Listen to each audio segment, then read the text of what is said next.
सो है एवरीवन, कुछ टाइम पहले मैंने निक्टो से वीडियो बनाया था जिससे हमने निक्टो से हमारे वेबसाइट पे वनरेबिलिटी ढूंढी थी और उसे एक्सप्लॉइट भी किया गया था। तो सक्सेसफुली एक्सप्लॉइट हो चुका था।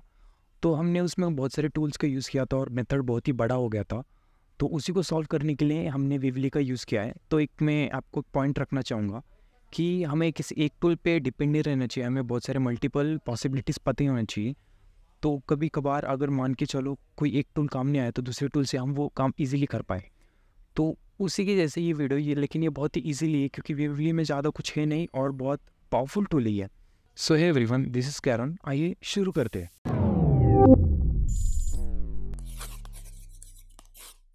तो वीवली आखिर में है क्या? ये एक पेन टेस्टिंग टूल और पोस्ट एक्सप्लॉयटेशन में यूज़ किया जाता है इसे। तो आप इसे वेब शेल भी टूल कह सकते हैं। तो असल में करता क्या है, हम एक बैकडोर क्रिएट करेंगे और हमारे वनरेबल वेबसाइट पे उसे पोस्ट कर देंगे, यानी कि जो हमारे विक्टिम के सर्वर पे होस्ट हो रहा रहेगा। तो जैसे ही उस बैकडोर पे कोई एक्सेस करेगा तो हमें उसका शेल मिल जाएगा। तो आप ये भी कह सकते हो कि वीवली एक रिमोट एक्सेस टूल है जो हमें रिमोट कंट्रोल देता है हमारे विक्टिम सर्वर से। तो सबसे पहले मैं आपको मेरा लैब सेटअप दिखा देता हूँ। तो यहाँ पे हमारी मेटास्प्लॉइटेबल की मशीन रन हो रही है, जो हमारी एज ए विक्टिम की मशीन काम करने वाली है। मैं किसी और के मशीन पे हम नहीं कर रहा हूँ।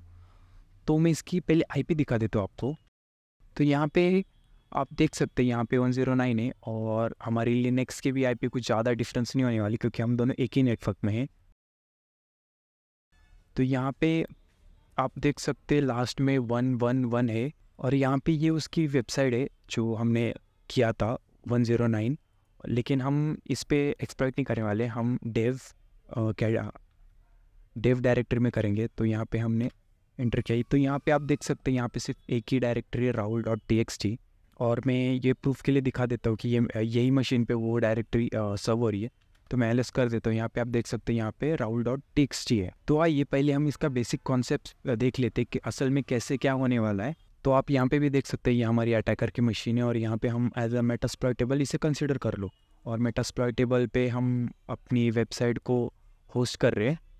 तो असल में हम क्या करेंगे, यहाँ पे हम एक बैकडोर क्रिएट करेंगे और इससे हम कैसे भी करके हमारे विक्टिम के मशीन पे हम उसे अपलोड कर देंगे। फिर वो हमारे सोशल इंजीनियरिंग होंगे, आप कैसे उस विक्टिम के वेबसाइट पे या उसे देते हो। तो यहाँ पे वो बैकडोर क्या करेगा, बैकडोर वहाँ पे जाते ही जैसे ही उस वेबसाइट पे हम बैकडोर को एक्सेस करेंगे तो वो क्या करेगा, हमें रिटर्न कनेक्शन क्रिएट करके दे देगा। तो यहाँ से हम उस सिस्टम के शेल को एक्सेस कर पाएंगे क्योंकि जो वेबसाइट है वो उसी के सिस्टम पे होस्ट हुई है और वहीं पे हमने बैकडोर क्रिएट कर दिया है। तो ये कुछ ऐसा ही होने वाला है। तो अभी हम इसे प्रैक्टिकल देख लेते हैं कैसे करते हैं। ये तो हो गई हमारी मेटास्प्लॉइटेबल मशीन। लिनक्स मशीन पे जाते हैं हम हमारा टर्मिनल। तो सबसे पहले हम क्या करने वाले, विवली से हम बैकडोर क्रिएट करेंगे। तो पहले मैं आपको विवली का हेल्प सेक्शन दिखा देता हूँ।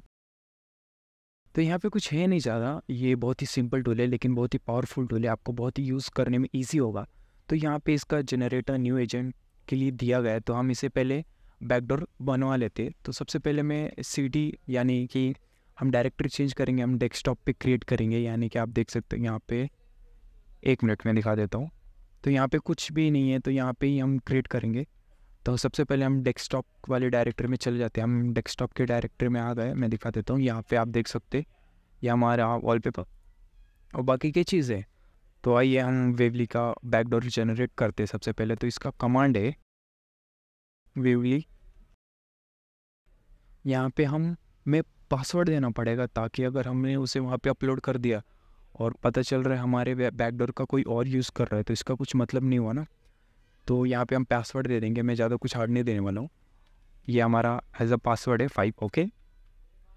और यहाँ पे हम अपने बैकडोर का नाम दे देंगे। तो एज अगर आप ऐसा रखते हो, वायरस मालवेयर कुछ भी ऐसा रखते हो, तो ये वहाँ पे सिस्टम को पता चल जाएगा। हाँ ठीक है, मैं ज़रा ये अनइथिकली बात कर रहा हूँ लेकिन जस्ट मैं बता सकता हूँ हैकर कैसे सोच सकता है। यहाँ पे वो या तो नाम रखेगा config.com, update.com या फिर readme, या तो कुछ भी ऐसा रखेगा जिससे शक ना हो लोगों को कि ये एक एज अ बैकडोर का काम कर रहा है। तो फिलहाल तो फॉर एग्जांपल के लिए हम यहाँ बैकडोर रखेंगे, ज़्यादा चेंज नहीं करेंगे। .php हमें एक्सटेंशन लगाना पड़ेगा क्योंकि जो हमारा बैकडोर निकलेगा वो PHP में ही निकलेगा। तो आइए इसे एंटर करते हैं।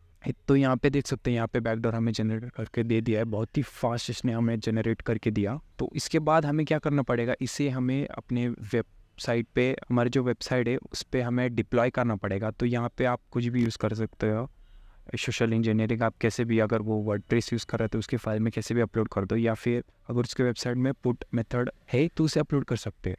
तो अगर पुट मेथड आपको नहीं पता तो मैंने पिछली वीडियो में निकटो में सब कुछ ए से लेके जेड तक समझाया है, आप एक बार उसे देख के अगर आप इसे देखोगे तो आपको ये बहुत ही ईजी जाएगा। तो फिलहाल तो मैं सब बेसिक समझा ही रहा हूँ, उसमें कोई प्रॉब्लम नहीं है। तो इसे हम अपलोड करेंगे कैडवेयर की मदद से। तो सबसे पहले हम क्या करेंगे, कैडवेयर का यूज़ कर लेते हैं। तो ये हमारा कैडवेयर का कमांड, ये हमारी URL है, आप देख सकते हो यहाँ पे सेम URL ऊपर की तरफ। तो हम इसे एंटर करते तो हमने कनेक्शन बना लिया, क्योंकि वहाँ पे अवेलेबल था, वो वनरेबल था। आप निकटो वाली वीडियो देखोगे तो आपको इजीली समझ में आ जाएगा। तो यहाँ पे हम हमारे बैकडोर को अपलोड करेंगे। तो सबसे पहले मैं डाल देता हूँ पुट को, और यहाँ पे नाम दे देता हूँ क्या हमें अपलोड करना है। हमें बैकडोर फाइल अपलोड करना है, .php नाम है इसका। तो हम यहाँ पे एंटर करेंगे। ओके, तो यहाँ पे सक्सेसफुली तो दिखा रहा है, यहाँ पे हम चेक कर लेते हैं अपलोड हुआ है कि नहीं, से रिफ्रेश करते। ओके, यहाँ पे अपलोड हो चुका है। तो अब सब कुछ सक्सेसफुली हो चुका है। तो अब हम क्या करेंगे, तो यहाँ पे हमने सक्सेसफुली बैकडोर को अपलोड कर दिया है। तो यहाँ पे हम बैकडोर को यूज़ करेंगे। अभी मैं कमांड दिखा देता हूँ वेबली, और यहाँ पे सॉरी मेरा IP चेंज हो चुका है, तो मैं आपको दिखा देता हूँ। यहाँ पे IF config 105 है। यहाँ पे एक और बार दिखा देता हूँ कॉन्फ़िग, यहाँ पे 105 हो चुका है, तो मैं यहाँ पे 105 ही डालूँगा। तो मैंने सिस्टम को बीच में ऑफ़ किया था, बहुत सारी आवाज़ें आ रही थी तो मैं रिकॉर्ड नहीं कर पाया उसकी वजह से। तो मैंने जब ओपन किया तो IP चेंज हो चुकी थी, DHCP ने कर दिया। तो मैं इसे 5 कर देता हूँ और एंटर करता हूँ। तो ओके, हमने सेशन को कैप्चर कर लिया सक्सेसफुली। तो आइए मैं PWD कर डी करते, सॉरी कमांड मिस्ड PWD। तो ओके, तो ये हमें डायरेक्टरी दिखा रहा है। अब हमने इसके पूरे सेशन को ग्रैब कर लिया, यानी कि पूरा शेल ही हमारा हो गया, इसका सिस्टम हैक हो चुका है। तो यहाँ पे मैं LS करता हूँ, ये दे डायरेक्टरी, हम डायरेक्टरी के पीछे जा सकते हैं, सॉरी डायरेक्टरी के पीछे जा सकते। और फिर अगर मुझे LS करता हूँ और मुझे जाना है CD जहाँ पे हम ऑलरेडी थे, और यहाँ पे मैं एक फ़ाइल बनाना चाहता हूँ। तो मैं यहाँ पे कमांड दूंगा mkdir और नाम दूंगा कैरॉन, एंटर करता हूँ। तो ओके, और अब मैं वहाँ पे जाके देखते हैं, तो यहाँ पे LS कर देते हैं। यहाँ पे आप देख सकते हैं, यहाँ पे कैरॉन फाइल बन चुकी है, आपके पास पूरी सिस्टम का भी एक्सेस है, और आप बहुत सारे कमांड रन कर सकते हो, आप अंदाज़ा भी नहीं लगा सकते हो। यहाँ पे मैं एक बार हेल्प दिखा देता हूँ, ये सारे कमांड्स है जो आप रन कर सकते हो। तो मैंने ये वाला कंटेंट बनाया, तो आई होप आपको पसंद आया होगा। अगर आपको पसंद आया तो let me know in the comment, और फिर थैंक्स फॉर वॉचिंग।